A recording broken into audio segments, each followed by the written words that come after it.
Alors, on va présent s'intéresser au dimensionnement à proprement parler du réseau de gaines.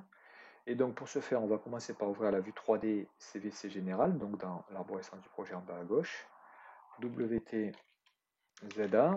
et on va donc zoomer un petit peu en 3D sur notre réseau, et ici sur notre réseau.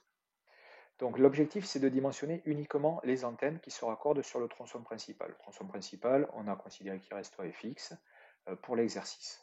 Donc pour sélectionner qu'une antenne, il faut qu'on voit comment se fait la sélection d'un objet. Et donc si on survole l'objet gain, j'ai l'infobulle qui me donne l'information gain. En bas à gauche de l'écran, il y a bien marqué aussi gain circulaire, donc on a la même information. En bas à gauche de l'écran, ça reste longtemps apparent, alors que l'infobulle, au bout d'un moment, elle disparaît, on ne la voit plus. Donc si je survole cette gaine et que je la sélectionne, elle apparaît bien en bleu, on la voit sur la vue 3D, on la voit sur la vue en plan. Très bien.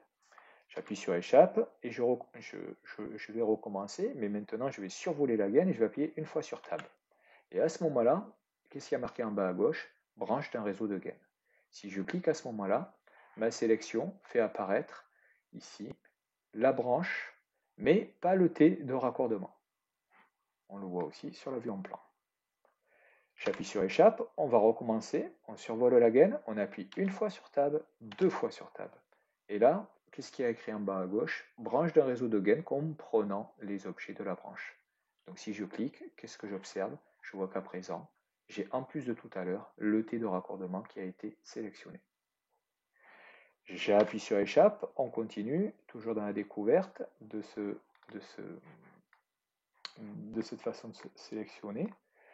Je survole ma gaine, j'appuie une fois sur Tab, deux fois, trois fois sur Tab. En bas à gauche, il y a écrit réseau de gaines. Je sélectionne et qu'est-ce que j'obtiens? Tout mon réseau de gaines est ainsi sélectionné. Tout ça pour dire qu'on pourra, suivant la sélection que l'on fait, soit tout dimensionner à un seul coup, soit dimensionner qu'une antenne ou qu'une autre antenne. Voilà. Alors nous, pour l'exercice pédagogique, on va faire une antenne à la fois. Alors on y va, on commence par cette antenne-là, on survole, on appuie une fois sur Tab, un clic gauche, ça valide bien en bas à gauche qu'il y a bien une branche d'un réseau de gaines. Puis maintenant on va aller dans le bandeau tout à fait en haut et il y a marqué dimensionnement de la gaine. C'est la même chose aussi pour les canalisations. Donc ici on va cliquer dessus, ça ouvre une fenêtre et ici on va choisir la vitesse maxi de circulation de l'air. Donc sur l'exercice là, on est à 0,5 m par seconde pour les deux antennes du haut. Donc on fait 0,5, OK. Et là, il ne s'est pas passé grand-chose, il y avait déjà marqué 0,4 m par seconde, il y a toujours la même chose, le même diamètre. On va aller voir ce qui se passe sur l'antenne suivante. Donc on survole l'antenne suivante, on appuie une fois sur Tab, on clique gauche et ça sélectionne l'antenne de droite. Actuellement, elle est à 0,9 m par seconde. Donc si on lui applique maintenant un dimensionnement, ici on voit que de la fenêtre a gardé la même valeur que la précédente utilisée. On fait OK et on voit que le 0,9 ici a été changé en 0,4 et le diamètre 200 est devenu diamètre 315. Effectivement, pour avoir une vitesse de circulation moins importante, il faudra mettre un diamètre plus grand pour que ça circule moins vite. Donc c'est cohérent. On va faire la même chose sur l'antenne du milieu, où là, on appuie une fois sur Tab, clic gauche, à nouveau dimensionnement de la gaine, mais au lieu de mettre 0,5, ici on va mettre un entrée. Et on voit qu'on est passé de 0,4 à 0,7. Donc on s'autorise une vitesse plus forte, du coup on s'autorise un diamètre plus petit. Même chose pour l'antenne de droite, elle est actuellement à 0,9, je pense pas que ça va changer grand chose. On appuie une fois sur Tab, clic gauche, dimensionnement de la gaine, 1 m par seconde, OK.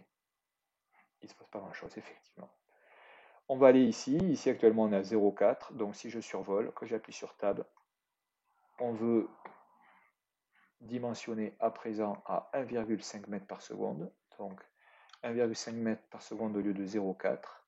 On s'autorise à aller beaucoup plus vite, donc on peut se mettre un diamètre beaucoup plus petit. On est passé de 200 à 125. Et on continue la même manip sur l'antenne tout à fait à droite, où on a 0,9 m par seconde, on survole, on appuie une fois sur Tab, on clique gauche, dimensionnement, 1,5, OK, et ici, il est passé de 0,9 à 1,4. Voilà pour le dimensionnement, il nous reste donc à présent à commenter les résultats obtenus et à vérifier que ça correspond bien à ce qui était escompté.